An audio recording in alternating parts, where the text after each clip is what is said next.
రక్షకుడు ప్రభువైన యేసుక్రీస్తు వారి నామం పేరిట ఈ శ్రేష్టమైన సమయానికి చేరువచ్చిన మీ అందరికీ కూడా నా హృదయపూర్వకమైన శుభవందనాలు తెలియపరుస్తున్నాను. సర్వోన్నతుడైన క్రీస్తు కార్యక్రమం ద్వారా మరి మనం ప్రత్యేకంగా శుభవార్త టెలివిజన్లో వాక్యాన్ని వింటూ ఆత్మీయంగా మీరు బలపడుతూ దేవుని మాటల్లో మీరు ఆనందిస్తున్న విధానాన్ని బట్టి నేను మొదటిగా ప్రభును స్తుతిస్తున్నాను. ప్రత్యేకంగా ఈ మంచి సమయాన్ని నడిపించిన ప్రభునకు సమస్త మహిమ చెల్లునుగాక. ఆమేన్. పిల్లల మూలవాక్యంగా దేవుని వాక్యంలో నుండి ఒక మాట చదువుకొని మనం ముందుకు వెళ్దాం. హెబ్రీయులకు రాసిన పత్రిక 11వ అధ్యాయము 24 నుండి 26 వచనాలు. మోషే పెద్దవాడినప్పుడు విశ్వాసమును బట్టి ఐగుప్తు ధనము కంటే క్రీస్తు విషయమైన నింద గొప్ప భాగ్యమని ఎంచుకొని అల్పకాలము పాపభోగం అనుభవించట కంటే దేవుని ప్రజలతో శ్రమ అనుభవించటం మేలని యోచించి ఫరో కుమార్తె యొక్క కుమారుడు నడిపించుకుంటూ ఒప్పుకొనలేదు. ఏలైనగా అతడు ప్రతిఫలముగా కలుగబో బహుమానమునందు దృష్టి ఉంచెను. ప్రార్థన చేసుకుందాం. కనికరింగల ప్రభువా, గొప్ప దేవా, మీకు స్తోత్రాలు. ఈ ప్రత్యేక సందర్భంలో మీ మాటలు ధ్యానించిన నిమిత్తమే మా హృదయాలను సిద్ధపరిచినందుకు వందనాలు. ప్రత్యేకంగా మా తెలుగు ప్రేక్షకుల నిమిత్తమే తెలుగు ప్రజలందరికీ నేను వాక్యాన్ని పంపుతూ ఈ రీతిగా ప్రజలు వాక్యం విన్నట్లుగా అన్ని భాషల్లో అన్ని తరగతుల్లో దేవుని మాటలు చేరినట్లుగా మీరు చెబుతున్న దయ కొరకు స్తోత్రాలు. ఈ కార్యక్రమం ద్వారా కూడా ప్రభువా మీరు ప్రతి వారితో మాట్లాడడానికి సిద్ధపరిచిన లేఖనం కొరకు వందనాలు. మీరేమందరితో మాట్లాడమని దర్శించమని యేసు నామమున ప్రార్థించి పొంది ఉన్నాము తండ్రి. ఆమేన్. పిల్లరా, దేవుని వాక్యం నుండి మనం విశ్వాసవీరుడైనటువంటి మోషే భక్తుని యొక్క జీవితాన్ని గురించి వింటున్నాం. అపోస్తలుడైన పౌలు విశ్వాసవీరుల జాబితాను ప్రారంభిస్తూ ఈ జాబితాలో ముగింపు లేదని తన మాటలను ముగిస్తున్నాడు. హెబ్రీ పత్రిక 11వ అధ్యాయం చదివేటప్పుడు మనందరి విశ్వాస జీవితాల్లో దేవుని యొక్క గొప్ప కటాక్షము, కృప, మన పట్ల దేవుని సంకల్పం ఎంత గొప్పదో మనం గ్రహిస్తాం. కేవలము కయీను, హేబేలు ప్రారంభపు సందర్భాన్ని జ్ఞాపకం చేసుకుంటూ పౌలు భక్తుడు తన యొక్క సందేశాన్ని ప్రారంభిస్తూ ఇంకా ఈ విశ్వాస వీరుల జాబితాలో చేర్చబడవలసిన వారు కోటాను కోట్ల మంది ఉన్నారు కనుక ఇందులో ఇంకా చేర్చబడడానికి చాలా స్థలం ఉంది కనుక ఇక విశ్వాస వీరులందరి గురించి రాయడానికి వీలు పడదు అని తన మాటలను ఇక్కడ జ్ఞాపకం చేస్తూ ఉన్నాడు. హెబ్రీ గ్రంథకర్త అయిన పౌలు రాస్తున్నటువంటి విశ్వాస వీరులలో మోషే జీవితం చాలా అద్భుతమైన జీవితం. ప్రియులారా, మోషే పాత నిబంధనలో చాలా చరిత్రాత్మకమైనటువంటి విశ్వాసాన్ని, భక్తిని కలిగినటువంటి ఒక గొప్ప మూల పురుషుడిగా మనం మోషేని గురించి మాట్లాడుతున్నాం. మోషే జీవితాన్ని గురించి మనం వింటున్నప్పుడు ఏ విధంగా తన జీవితాన్ని మరి దేవుని కొరకు తాను సాక్షార్థంగా ఉపయోగపరిచాడు, ఏ విధంగా ప్రభు కొరకు బ్రతికాడో ఒక సవాలుతో కూడినటువంటి ఒక అద్భుతమైన జీవితాన్ని మోషే జీవిత పాఠాల నుంచి మనం గ్రహిస్తాం. నిజమే, ఆ కాలంలో ఆనాడు ఇశ్రాయేలులకు చాలా శ్రమలు కలిగాయి. ఈరోజు కూడా ఇశ్రాయేల్ దేశం శ్రమల్లోనే ఉంది. ఈరోజు క్రైస్తవ సంఘం కూడా శ్రమల్లోనే ఉంది. ఎందుకంటే చాలా రకాలైనటువంటి శ్రమలు మరి సంఘాన్ని ఆవరిస్తూ ప్రజలను ఇబ్బంది పెడుతూ ఉన్నాయి. ఆనాటి నుండి ఈనాటి వరకు కూడా దేవుని యొక్క దక్షిణహస్తము మనకు తోడుగా ఉంది కనుక మనం వీటన్నిటిలో కూడా అత్యధిక విజయం పొందుతున్నామనే మాట దేవుని వాక్యం నుండి మనం గ్రహించాలి. అందుకే ఈ మాటలు మనం వింటున్నప్పుడల్లా శ్రమలు కలిగినప్పుడు, ఇబ్బందులు కలిగినప్పుడు, మన జీవిత పరిస్థితులు మనకు కలిగేటువంటి అనేక పరీక్ష అనుభవాలు మనల్ని కృంగదీస్తున్నప్పుడు సిగ్గుపడవలసిన, భయపడవలసిన నిమిత్తం లేదు. ఎందుకనగా మనం జయించి ఉన్నాం. మనం జయించిన విశ్వాసాన్ని చూపేదే మన యొక్క నమ్మిక క్రీస్తులనే విషయాన్ని మీకు జ్ఞాపకం చేస్తున్నాను. ఇక్కడ లేఖన భాగాన్ని మనం చదివినటువంటి విషయాన్ని జ్ఞాపకం చేసుకున్నప్పుడు మోషే చిన్నవాడుగా దేవుని సన్నిధిలో ప్రభు యొక్క ఎన్నికలో ఉన్నాడనే విషయాన్ని మోషే యొక్క చిన్ననాటి బాల్యకాల జీవితాన్ని చూసినప్పుడు మనం గ్రహించగలుగుతాం. అవును, ఆనాడు ఆ దేశపు రాజు మరి ఇశ్రాయేల్ యొక్క జనాభాను పూర్తిగా జీరో చేయడానికి ప్రతి మగపిల్లను కూడా చంపివేయమని రాజు ఆజ్ఞ ఇచ్చినాడు. మరి ఇప్పుడు ఏం చేయాలి? మరి మోషే సుందరుడు, చిన్నవాడు, చాలా బాగున్నాడు, చాలా అద్భుతంగా ఉన్నాడు. ఆయన తల్లి, ఆయన అక్క అయినటువంటి మిరియాము చాలా సంతోషంగా, చాలా ఆత్మీయంగా, చాలా ప్రేమపూర్వకమైనటువంటి పెంపకాన్ని మరి మోషే కొరకు చాలా జాగ్రత్తగా వారు చూస్తూ ఉన్నారు. నైలు నదిలో ఆ జమ్ము పెట్టెలో ఉంచి చాలా జాగ్రత్తగా తన తమ్ముడిని మిరియాము కాపాడుతూ ఉందన్నమాట. తల్లి, తన తండ్రుల యొక్క బాధ్యత, ప్రేమ మోషే పట్ల ఎంత ఉన్నా కానీ ఆ రోజుల్లో ఉన్నటువంటి పరిస్థితులను బట్టి మోషే చాలా నలిగిపోతూ ఉన్నాడు. చిన్నప్పుడే మోషే జీవితం చాలా శ్రమల్లో నుంచి బయలుదేరినట్టుగా ఉంది. అందుకే ఆనాడు ఆ దేశపు యువరాణి స్నానం చేయడానికి ఆ నైలు నది దగ్గరికి వచ్చి ఈ సుందరుడైనటువంటి మోషేని చూచి చాలా ఉత్సాహపడి తన పెంపుడు కుమారునిగా తీసుకుంది. ఆ తర్వాత చాలా విషయాలు సంభవించాయి. మోషే ఇప్పుడు పెద్దవాడు. ఒకనాడు అరణ్యంలో ప్రయాణం చేస్తూ చాలా సంవత్సరాల తర్వాత, చాలా కాలం తర్వాత, సుమారు 80 సంవత్సరాల వయసులో మోషే జీవితకాలం 120 సంవత్సరాలు అయితే అందులో అప్పటికి మొదటి భాగం 40 ఏళ్ళు పూర్తయింది.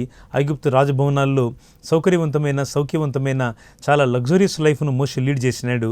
ఐగుప్తు దేశం యొక్క సకల విద్యలను నేర్చుకున్నాడు. ఆయనకు అన్నీ వచ్చు, విలువిద్య వచ్చు, చక్కని మాట తీరు, మాట్లాడడం అన్నీ వచ్చు. కానీ కొంత నత్తి కూడా ఉంది ఆయనకి. ఈ విధంగా అన్నిట్లో చాలా అందవేషణ చేయగా ఉన్నటువంటి మోషే మరొక 40 సంవత్సరాలు తన జ్ఞానాన్ని, తన తెలివిని ప్రక్కన పెట్టి అరణ్యవాసిగా ఉండాల్సిన సమయం వచ్చింది. తన మామైనటువంటి ఇతర మందలను మేపుతూ దేవుని పర్వతమైన హోరేబు దగ్గరికి వచ్చినాడు. ఆ సందర్భాన్ని జ్ఞాపకం చేసుకుంటే నిర్గమకాండం 3వ అధ్యాయం మనం చూసినట్టయితే దేవుడు ఏ విధంగా మోషేకు ప్రత్యక్షమయ్యాడో, దేవుని సంకల్పం మోషే పట్ల ఎలాగో బయలుపరచబడిందో నిర్గమకాండం 3వ అధ్యాయంలో నుంచి మనం గ్రహిస్తాం. అవును, దేవుడు చాలా అద్భుతమైనటువంటి ప్రణాళిక మోషే పట్ల కలిగి ఉన్నాడు. వాక్యం వినిచిన మీతో దేవుని మాట, ప్రభు మీ పట్ల, మీ కుటుంబం పట్ల ఒక ఉన్నతమైనటువంటి సంకల్పం కలిగి ఉన్నాడు. ఆయన సంకల్పం ఏనాడు కూడా నశింపదు ప్రియులారా. ఆయన సంకల్పం ఏనాడు కూడా దూరం అవ్వదు. దేవుని సంకల్పం ఎన్నడూ కూడా అది దూరం అవ్వదు. కానీ నువ్వు ఆశ పెట్టుకుని ఉంటే మంచిది. ఎవడు యెహోవా మీద ఆశ పెట్టుకున్నో వాడు ధన్యుడని వాక్యం అంటూ ఉంది కదా. దేవుని మీద ఆశ పెట్టుకోవడమే మనం చేయాల్సిన పని. మోషే జీవితంలో ఆశలన్నీ సన్నగిలినాయి. చాలా చదువుకున్నవాడు, చాలా విద్యావంతుడు, చాలా ఉన్నతమైనటువంటి స్థితిలో చాలా లగ్జరీ లైఫ్ లీడ్ చేసినటువంటి మోషే మరొక 40 సంవత్సరాల కాలాన్ని మనం చూస్తే మోషే తన జీవితంలో భయంకరమైన శ్రమలలో అరణ్యవాసి ఉండేటువంటి ఒక గొర్రెల కాపరిగా, ఒక పశువుల కాపరిగా తన జీవితాన్ని ప్రారంభించే పరిస్థితి వచ్చింది. ఎత్తుపల్లాల జీవితంలో సహజమే. కొన్నిసార్లు ఎత్తైన స్థితి, కొన్నిసార్లు లోతైన స్థితి, కొన్నిసార్లు అన్ని కలిగిన స్థితి, కొన్నిసార్లు లేని స్థితి. అందుకే పౌలు భక్తుడు అంటాడు, నేను అన్ని స్థితులలో సంతృప్తి కలిగి ఉండేది నేర్చుకుని ఉన్నాను అంటాడు. ధనవంతమైన స్థితిలో కానీ, పేదరికంలో కానీ, కష్టంలో కానీ, సంతోషంలో కానీ, వేదనలో కానీ, ఆనందంలో కానీ, అన్నిట్లో విశ్వాసంతో ఉండేది క్రైస్తవ జీవితం. అందుకే విశ్వాసులుగా, దేవుని పిల్లలుగా మనకున్న భాగ్యం ఏమిటంటే మనం అన్ని విషయాల్లో పాటలు పాడగలం. ఒకవేళ సంతోషభరితమైన వివాహమైనా, చక్కని గృహప్రతిష్ఠ ఆరాధనైనా, చక్కని బర్త్డే అయినా, చక్కని మ్యారేజ్ డే అయినా, ఇంకేదో గొప్ప సంతోషకరమైన వేడుకైనా, చివరికి దేవుని పిలుపు అందుకుని పరలోకానికి వెళ్ళే సమయం వచ్చినా అప్పుడు కూడా పాట పాడుతూనే ఉంటుంది సంఘం. ఎందుకో తెలుసా? విశ్వాస సంబంధమైన ప్రయాణము అంత గొప్పది కనుక. యేసుక్రీస్తునికి వచ్చిన గానము అన్ని విషయాల్లో పాడేదే విశ్వాసం కదా. అందుకే ఈ విశ్వాస సంబంధులుగా మనల్ని దేవుడు పిలుస్తున్నాడు. విశ్వాసం అనేది ఎలాంటిదో అంటే, విశ్వాసం అనేది నిరీక్షింపబడు వాటి యొక్క నిజస్వరూపం అని 11వ అధ్యాయం హెబ్రీ పత్రిక 1వ వచనంలో ప్రారంభిస్తుంది వాక్యం. ఇక్కడ విశ్వాసం అనేది నిరీక్షింపబడు వాటి యొక్క నిజస్వరూపము అంటున్నాడు. మనం నిరీక్షించేటువంటి వాటి యొక్క ఒక నిజమైన స్వరూపము విశ్వాసం ద్వారా మనం గ్రహిస్తాం. మనం ఆ లోకాన్ని, పరలోకాన్ని విశ్వాస నేత్రాలతో చూస్తున్నాం. విశ్వాసమున కర్త, విశ్వాసమున అధిపతి అయిన దేవుడు మనకు ఆ గొప్ప కృపనిచ్చి మనల్ని సంతోషభరితులుగా చేయగోరుతున్నాడు. ఆయనే మనకు ఆధారం, ఆయనే మనకు నిరీక్షణ, ఆయనే మనకు సర్వంలో సర్వం. కనుక ప్రభుని కలిగిన మనము మోషే వలె ఒకవేళ ఎత్తుపోలాలు గల జీవితం మధ్యలో ఉంటే కూడా నిరాశపడొద్దండి. ఆయన ఒంటరివాడుగా ఉన్నాడు. 80వ ఏట చాలా జీవితంలో సవాళ్ళు, పరిస్థితులు అన్నీ కూడా ముగించుకొని జీవితంలో అన్నింటిలో కూడా ఓడిపోయిన వాడుగా కనబడుతున్న మోషే పర్వతం దగ్గరికి వచ్చినాడు. హోరేబు పర్వతం, దేవుని పర్వతం. ఆ పర్వతం దగ్గర దేవుని స్వరం వినడానికి ప్రభు నిలిచి ఉన్నాడు. ఎంత ఆశ్చర్యం! ఒక మానవుని కొరకు దేవుడు తన స్వరాన్ని వినిపించడానికి ఆ పొదలో తన దూత ద్వారా దేవుడు పిలవడం, మాట్లాడడం ఎంత ఆశ్చర్యమో కదా. అవును, ఈ దినాల్లో ప్రభు మందిరములో, పరిచర్యలో, దేవుడు నీ యొక్క మౌన ప్రార్థనలు, ఇలాంటి సామాజిక మాధ్యమాల ద్వారా, సోషల్ మీడియా ద్వారా, టీవీ ముఖంగా ఎన్నెన్నో విధాలుగా ప్రభు నేను దర్శిస్తూనే ఉన్నాడు. ఎందుకో తెలుసా? ఆయన పొదలో నుంచి మాట్లాడే దేవుడు. పొదానికి ఈ లోకపు సంబంధమైన ఐహికమైన చింతలు, విచారాల మధ్యలో దిగులు పడుతూ కృంగిపోతున్న నీకు దేవుని శుభప్రదమైన నిరీక్షణతో కూడిన మాట, నేను నీకు తోడయ్యున్నాను అనే మాట ప్రభు మాట్లాడుతున్నాడు. ఆ హోరేబు పర్వతానికి మోషే వస్తూ ఉంటే ఆయన తన పనిలో భాగంగా వస్తూ ఉన్నాడు. పశువులను మేపడానికి వస్తున్నాడు, గొర్రెల కాపరిగా వస్తున్నాడు. కానీ ప్రభు అంటున్నాడు, గొర్రెల కాపరి అయిన మోషేలో దేవుని ప్రజలను మేపేటువంటి ఒక మంచి మనుషులను పట్టు జాలరి లాంటి ఒక కాపరిని ప్రభు చూస్తున్నాడు. నిజమే, చాలాసార్లు శ్రమలను బట్టి, బాధలను బట్టి, కన్నీళ్లను బట్టి, వేదనలను బట్టి జీవితం ఛిద్రంగా, చాలాసార్లు బలహీనంగా, చాలాసార్లు కష్టసాధ్యమైన పరిస్థితుల మధ్య జీవితం కొట్టుమిట్టాడుతున్నప్పుడు ప్రోత్సాహకరమైన దేవుని మాట, ఇదిగో నేను నీకు తోడై ఉన్నాను, నిన్ను విడువను, ఎడబాయును అనేటువంటి స్వరముతో ప్రభు నిన్ను దర్శించటకాన్ని దిగివచ్చి ఉన్నాడు. ఎందుకో తెలుసా? ఆయన సంకల్పము నీ పట్ల, నా పట్ల ఎన్నడూ మారనిది అనే విషయాన్ని నేను దేవుని దాసునిగా నీకు జ్ఞాపకం చేస్తూ ఉన్నాను. హోరేబు పర్వతానికి మోషే వచ్చిన తర్వాత చాలా అద్భుతమైనటువంటి సంగతి జరిగింది. ఏమిటి ఆ సంగతి అంటే, దేవుడు ఆ మంటలలో ఆ అగ్ని వలన పొద మండుచున్నదట, కానీ ఆ పొద కాలిపోలేదు అంటాడు. చాలా బీభత్సమైన, భయంకరమైనటువంటి మంట కనబడింది. ఏమిటా మంట అని దగ్గరికి వెళ్ళి చూస్తే ఆకుపచ్చని ఆ చెట్లలో, పొదల మధ్య దేవుని స్వరూపమును, మాటలను వినేటువంటి భాగ్యం కలిగిందనమాట.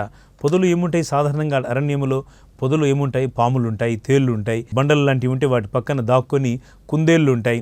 ఆశ్రయస్థానమైనటువంటి ఆ బండల దగ్గర, పొదల దగ్గర ఇవన్నీ కూడా ఉంటాయి. ఇప్పుడు మంట వచ్చింది. ఆ వస్తువులు, విషయాలన్నీ కూడా ఈ యొక్క పక్షులు కానివ్వండి, లేక ఈ యొక్క పాము కానివ్వండి, లేక కుందేళ్ళు కానివ్వండి, ఇవన్నీ పరిగెత్తిపోతూ ఉన్నాయి. చాలాసార్లు దేవుని అగ్ని తగలకుండా మనుషులు కొన్నిసార్లు దేవుని సన్నిధి దూరంగా ఉంటారు. ఎప్పుడైతే డివైన్ ఫైర్, దేవుని యొక్క అద్భుతమైన మంటని జీవితంలో తాకిడి చూస్తావో, నీలోని ఇతరులకు హాని చేసే మనసు కానీ, లేక కొన్నిసార్లు పాపాన్ని దాచిపెట్టుకొని పాపంతో రాజీపడే మనస్సు కానీ, అవి దూరమైపోవడానికి దేవుడు తన అగ్నిని పంపడానికి సిద్ధంగా ఉన్నాడు. ఈ అగ్ని సిద్ధంగా ఉంది. అగ్ని రాగానే ఈ పక్షులు, జంతువులు లేక ఈ యొక్క భయంకరమైనటువంటి పాములు, తేళ్లు పారిపోతూ ఉన్నాయి. కారణం ఏమిటంటే దేవుని అగ్ని ఆ స్థలంలో దిగి వచ్చింది కనుక. వ్యక్తిగతంగా చాలాసార్లు చాలామందిలో రకరకాలైనటువంటి రహస్య పాపాలు ఉంటాయి. దేవుని మాటకు లోబడిన వారుగా ఉంటారు. అగ్ని సన్నిధికి వస్తే దేవునితో సహవాసం చేయడం మొదలుపెట్టిన తర్వాత ఈ సహవాసపు అగ్ని ప్రతి వ్యక్తి యొక్క పాపాన్ని దహిస్తూ ఉంటుందన్నమాట. అందుకే ప్రభు వాక్యం అంటోంది, యేసు ప్రభు పాపులను ప్రేమిస్తాడు, పాపాన్ని ద్వేషిస్తాడు. పాపాన్ని ఆయన ద్వేషిస్తాడు, పాపిని మాత్రం ప్రేమిస్తాడు. పాపము తాను ఇక్కడ రాజీపడడు. నేను పరిశుద్ధులని ఉన్నాను కనుక మీరును పరిశుద్ధులై ఉండుడని దేవుని వాక్యం అంటుంది. సో పరిశుద్ధత లేకుండా ఎవడును ప్రభువును చూడడు. పరిశుద్ధత చాలా ముఖ్యం స్నేహితులారా. దేవుని సన్నిధిలో పరిశుద్ధతను మనం సంపాదించుకోవాలి. ఏది ఉన్నా లేకపోయినా ఆయన సన్నిధిలో పరిశుద్ధంగా ఉంటే చాలు. మన ఆత్మ, ప్రాణము, జీవము పరిశుద్ధంగా ఉండగలిగితే దేవుని గొప్ప అద్భుతమైనటువంటి దర్శనాన్ని, అది అగ్నిమయమైన దర్శనం కానివ్వండి, లేక హెజ్కేలు చూసిన దర్శనం లాంటిది కానివ్వండి, లేక భక్త యోహాను చూసిన దర్శనం కానివ్వండి, సాక్షాత్తు ప్రభువే దిగివచ్చి హోరేబు కొండ యొద్ద మోషేతో మాట్లాడిన దైవికమైన దర్శనమే కానీ, పౌలు దమస్కు పట్టణపు గవిని యొద్ద చూసినటువంటి దేవదర్శనమే కానివ్వండి, ఏ దర్శనమైన దేవునిదే. ఆయనతో మాట్లాడే దర్శనాన్ని నువ్వు పోగొట్టుకోద్దని నేను కోరుతున్నాను. దేవోక్తి లేని ఇళ్ళ జనులు కట్టులేక తిరుగుదురు అంటాడు. దర్శనం లేని చోట ప్రజలు తిరుగుతూ ఉన్నారు. దేవుడు ఒక దర్శనం గల సంఘమును నేను ఉంచుతాడు. నువ్వు ఆ దర్శనంతో పాటు నడవాలి. దేవుని సంఘాన్ని ప్రేమించాలి. కొంతమంది వీలైనప్పుడల్లా మందిరాన్ని మారుస్తూ ఉంటారు. వాళ్ళకు అనుకూలమైనప్పుడు ఒక దగ్గర నుంచి ఒక దగ్గరికి ట్రాన్స్ఫర్ అయిపోతూ ఉంటారు. తదనంగా ఉద్యోగులకు బదిలీలు ఉంటాయి. వారు ఒక స్థలం నుంచి ఒక పట్టణానికి, ఒక గ్రామానికి, ఒక ప్రదేశానికి వెళ్తూ ఉంటారు. అది వారి విధి నిర్వహణలో వారికి ఒక భాగం అది. కానీ ఇక్కడ చూస్తే చాలామంది మందిరాన్ని మారుస్తూ ఉంటారు. చాలా ఈజీగా అదే పట్టణంలో, అదే గ్రామంలో, అదే ఊరిలో చాలాసార్లు మందిరాలు మారుస్తూ ఉంటారు. ఇది దైవికమైన క్రమం కాదని మనవి చేస్తున్నాం. దేవుడు నేను ఒక దర్శనం గల సంఘంలో ఉంచుతాడు. ఆ దర్శనాన్ని నువ్వు ప్రేమించాలి. అపోస్తలుల బోధ ఏమిటో తెలుసా? నువ్వు స్థిరముగా ఉండాలి. దేవుని సన్నిధిలో ఎడతెగకుండా ఉండాలి. అపోస్తల కార్యములు 2:42. వీరు అపోస్తలుల బోధ యందును, సహవాసమందును, రొట్టె విరుచుటయందును, ప్రార్థన చేయుటయందును ఎడతెగక ఉండిరి అంటాడు. 4 సంగతులండి. 1 అపోస్తలుల బోధ, 2 సహవాసము, 3 రొట్టె విరుచుట, 4 ప్రార్థన చేయుట లేక ఆరాధన చేయుట. ఈ 4 గంటల విశ్వాస సంబంధమైన ప్రయాణంలో దేవునితో ఎడతెగకుండా ఉండాలని దేవుడు మాట్లాడుతున్నాడు. ఎడతెగకుండా అంటే ఎక్కడ కూడా దాంట్లో విరామం లేకుండా అని అర్థం.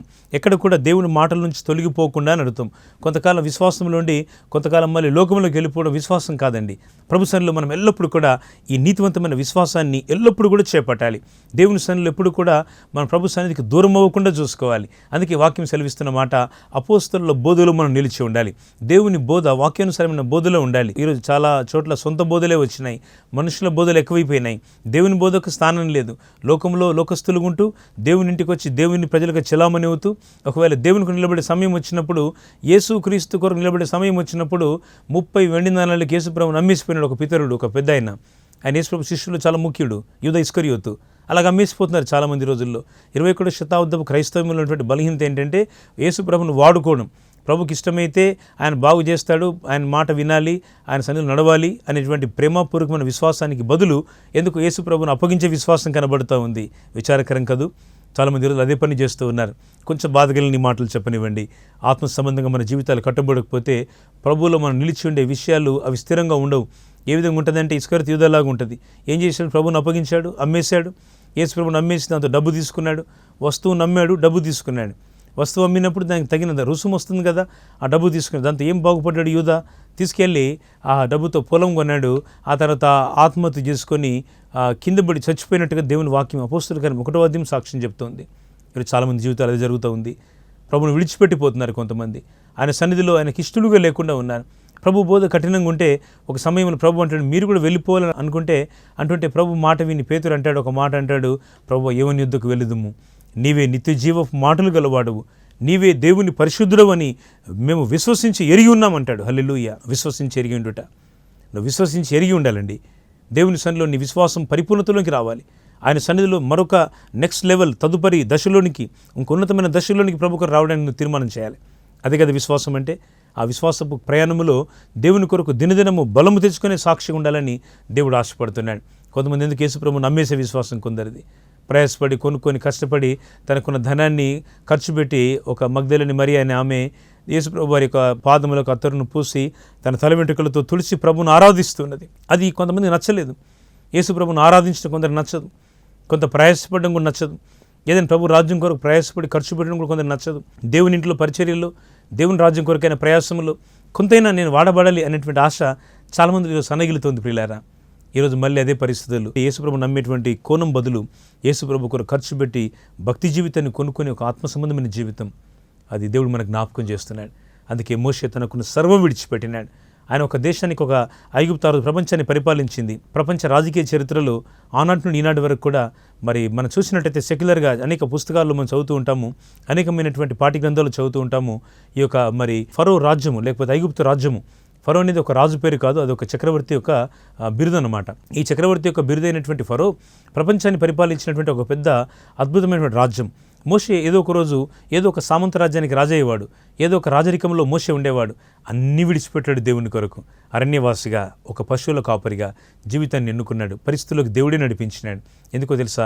దేవుని కొరకు ఒక గొప్ప ఉన్నతమైన జీవితాన్ని చేయడానికి, గొప్ప సంకల్పాన్ని దేవుడు మోషే పట్ల చూపడానికి ఇష్టపడ్డాడు. అవును, ఒకవేళ మీ జీవితంలో కూడా అనేక నిరాశగల పరిస్థితులు, ఏది చూసినా సరిగా సెట్ అవ్వని పరిస్థితి, ఏది చూసినా సరిగా బాగుపడని పరిస్థితి, ఏ వ్యాపారమైనా, సొంత పనైనా, ఇంటి పనైనా, వ్యక్తిగత పనైనా, ఏ పనిలోనైనా ఎక్కడ స్థిరపడని పరిస్థితులు, ఇవి ఒక దుఃఖాన్ని కలిగిస్తున్నావేమో. ఈ శ్రేష్టమైన వర్తమానం ద్వారా ప్రభు చెప్పే మాట, నేను నిన్ను బాగు చేసే దేవుడను. ప్రభువే బాగు చేస్తాడు, ఆయనని ప్రత్యక్షం అవుతాడు.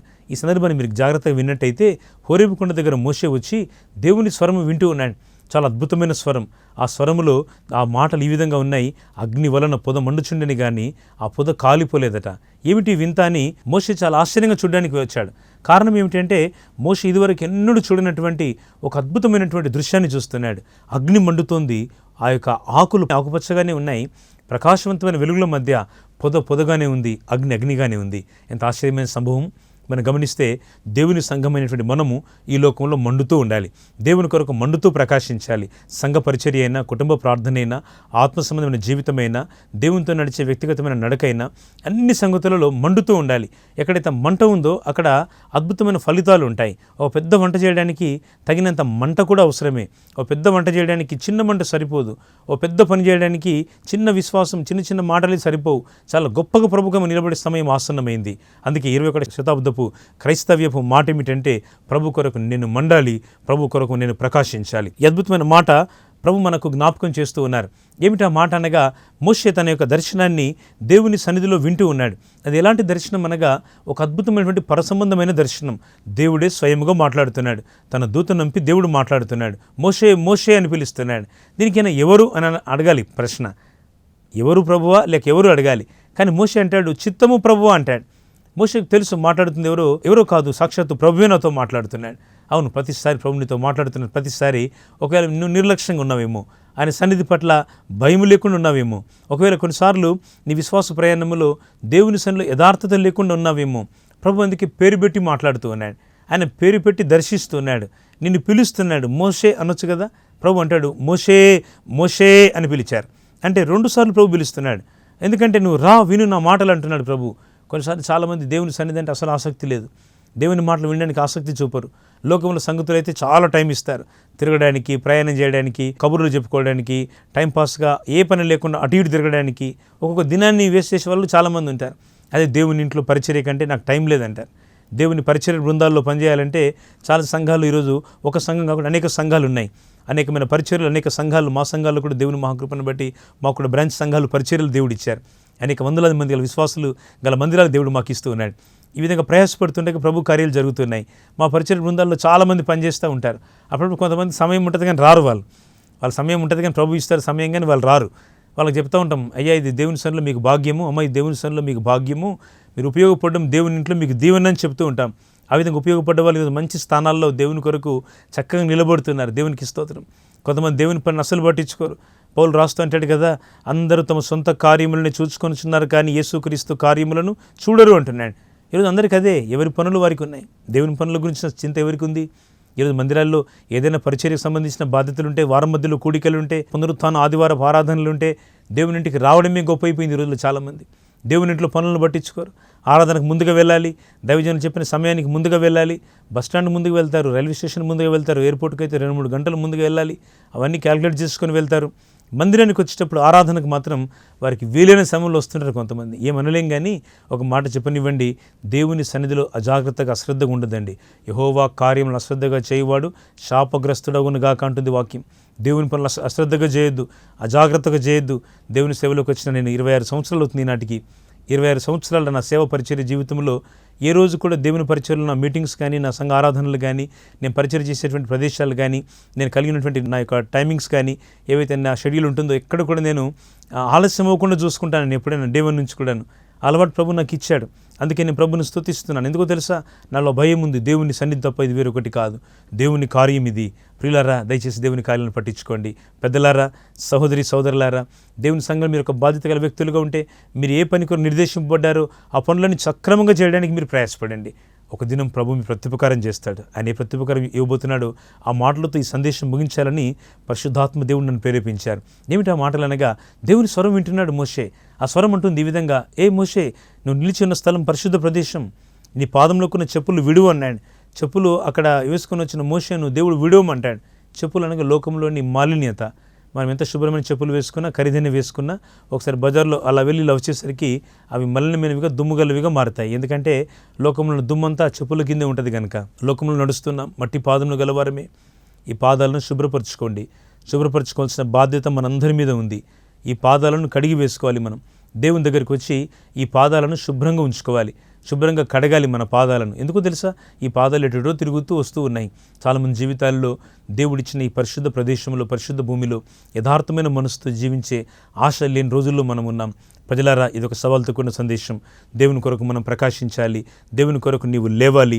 నీ కుటుంబం దేవుని కొరకు ఉపయోగపడాలి. అందుకే ఈ మాటలు వింటుండగా మోషేలో గొప్ప ధైర్యం వచ్చేసింది. అవును, చెప్పులు విడమని ప్రభు చెప్పారు. ప్రభు ఎందుకు చెప్పులు విడమన్నారంటే, లోకంలో నీ ఆధిక్యత, నీ గొప్పతనము, నీకున్నటువంటి ఏ స్థితిగతులు నేను గొప్ప వ్యక్తిగా నీకు నువ్వు చూపుతున్నాయో అవన్నీ విడిచిపెట్టు. నీ పాపాన్ని, ఇబ్బందులను, నీకున్నటువంటి బలహీనతలు అన్నీ విడిచిపెట్టు. రా నా దగ్గరికి అంటున్నాడు యేసయ్య. అందుకే ప్రభు అంటాడు, ప్రయాసపడి భారం మోసుకొనిచున్న సమస్త జనులారా నా ఎద్దుకు రండి, నేను మీకు విశ్రాంతి కలుగజేస్తాను. ప్రభు ఇచ్చే విశ్రాంతి లోకంలో ఎవ్వరు ఇవ్వలేని విశ్రాంతి, ఒక శ్రేష్టమైన గొప్ప విశ్రాంతి, నెమ్మది దేవుడికి ఇవ్వగొడుతున్నాడు. నువ్వైన సన్నిధికి రా ఈ క్షణమంది. ప్రభువా, నీ దగ్గరికి వచ్చినాను, నేను పాపిని, నన్ను క్షమించుము, నన్ను నీ రక్తంతో కడుగుమని నువ్వు కోరుకుంటే నిశ్చయంగా నిన్ను క్షమిస్తాడు. నువ్వు ఎలాంటి స్థితిలో ఉన్నా తిరిగి మళ్ళీ ఆ పాపంలోనికి, లోకంలోనికి వెళ్లకుండా నువ్వు నిర్ణయం తీసుకుంటే కృపగల దేవుడు నీకు తోడుగా ఉంటాడు. మోషేని పిలిచిన పిలుపుతో ఆయన నిన్ను పిలుస్తున్నాడు. అందుకే మోషే దగ్గరికి వచ్చినాడు. ప్రభు అన్నాడు, ఇదిగో నేను ఎవరు కాదు, నీవు సేవించే నీ జ్ఞాపకం చేస్తున్నాను, అబ్రహాము, ఇస్సాకు, యాకోబుల దేవుడు అని చెప్పగానే మోషేకు భయం అయిపోయింది. ఓ, దేవుని సన్నిధి వైపు చూడడానికి ఆయన వెరచెను అనే మాట ఉంటుంది. అంటే భయపడ్డాడు. You was afraid of God's presence. దేవుని సన్నిధిని చూసి చాలా వణికిపోతున్నాడు. చాలా సంవత్సరాల తర్వాత దేవుని దర్శనం కలిగింది. ఎప్పుడో చిన్ననాడు వినుంటాడు.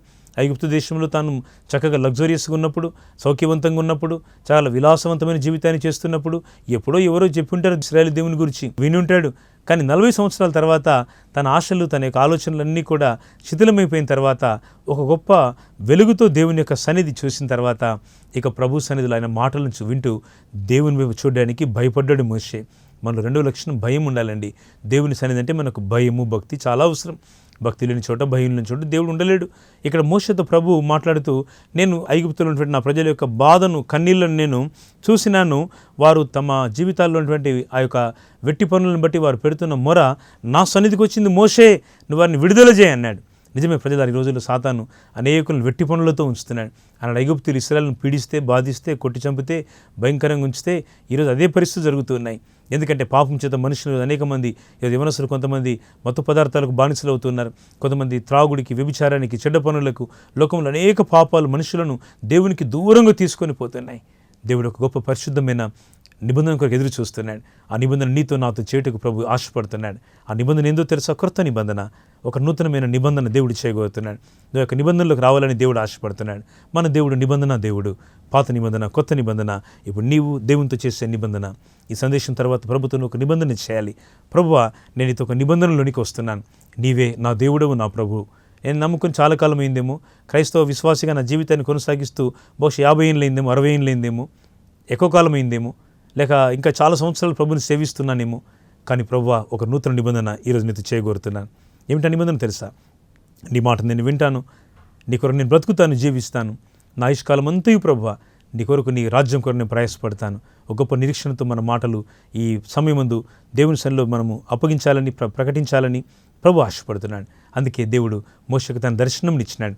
ఆ దర్శనాన్ని బట్టి మోషే చాలా సంతోషభరితుడై, చాలా ఆనందభరితుడై, చాలా సంతోషంతో దేవుని ప్రజలను విడుదల చేయడానికి చాలా సంతోషంతో తన ప్రయాణాన్ని ప్రారంభించినాడు. అందుకే తన చివరిలో దేవుడు తనకిచ్చిన పనిలో విజయం పొందే వరకు ఎన్ని రకాల సుకీర్తి దుష్కీర్తుల మధ్య, అనేక అవమానాల మధ్య, ఆటుపోట్ల మధ్య మోషే దేవుని పక్షవాడుగా నిలబడ్డాడు. ఎంత ఆశ్చర్యం ప్రియులారా!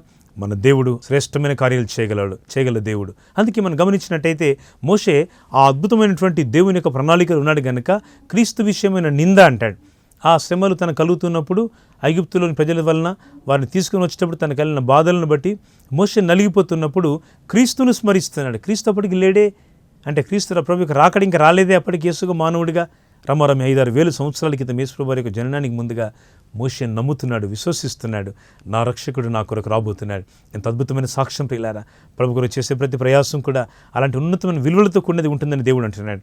అందుకే మోషే క్రీస్తు విషయమైన నింద గొప్ప భాగ్యం ఎంచుకొని అల్పకాలము పాపభోగం అనుభవించకుండా దేవుని ప్రజలతో శ్రమ అనుభవించడం మేలుని యోచించినాడు. అందుకే తాను ప్రతిఫలంగా కలుగబో బహుమానం నందు దృష్టి ఉంచినాడు. ప్రతిఫలముగా కలుగబో బహుమానం. ఈ సందేశానికి ఇస్తున్న పేరు ప్రతిఫలముగా కలుగబోచున్న బహుమానం. ప్రభు నీకు బహుమానం ఇవ్వబోతున్నారు. అది అన్నిటికంటే శ్రేష్టం, ఉన్నతమైంది. ఈ లోకంలో వేటిని దాంతో పోల్చలేం. ఏ అవార్డుతో, రివార్డుతో, ఏ ధనముతో, ఏ వస్తు వాహనాలతో, ఏ కరెన్సీతో దాన్ని పోల్చలేం. ఓ శ్రేష్టమైన బహుమానం నీ కొరకు నా కొరకు నిలిచి ఉంది. పరుగు పందెంలో మోషే వలె, పరుగు పందెంలో పౌలు వలె మంచి పోరాటం పోరాడి తిని, నా విశ్వాసం కడముట్టించి తిని, నా కొరకు నీతి కిరీటం ఉంచబడి ఉన్నది. ఈ నిరీక్షణతో ప్రభు కొరకు సాగిపోవాలని ఆశిస్తూ, ప్రకటిస్తూ, ప్రోత్సాహపరుస్తూ ఈ మాటలు ముగిస్తున్నాము. దేవుడు దీవించునుగాక. ఆమేన్.